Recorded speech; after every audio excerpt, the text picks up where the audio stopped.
રાજ્યમાં હવામાનમાં ફરી એકવાર બદલાવ જોવા મળી રહ્યો છે।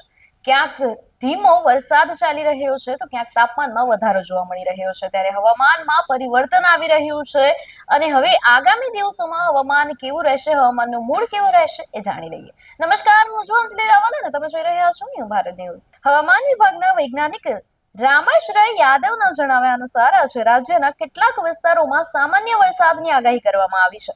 ઉત્તર ગુજરાતમાં ખાસ કરીને બનાસકાંઠા, સાબરકાંઠા, પાટણ અને મહેસાણા જિલ્લામાં હળવા વરસાદની શક્યતા વ્યક્ત કરવામાં આવી છે। તે ઉપરાંત કચ્છ, અમરેલી, ભાવનગર, ગીર સોમનાથ અને દીવ જેવા વિસ્તારોમાં પણ સામાન્ય વરસાદ પડી શકે છે। હવામાન વિભાગે જણાવ્યું છે કે આગામી 7 દિવસ દરમિયાન હળવા વરસાદી માહોલ વચ્ચે હવામાનમાં ફેરફાર જોવા મળશે। સાથે જ આવનારા 2 દિવસમાં તાપમાનમાં 3 થી 5 ડિગ્રી સુધી વધારો નોંધાઈ શકે છે, જેના કારણે ફરી ગરમીમાં વધારો થવાની શક્યતા છે।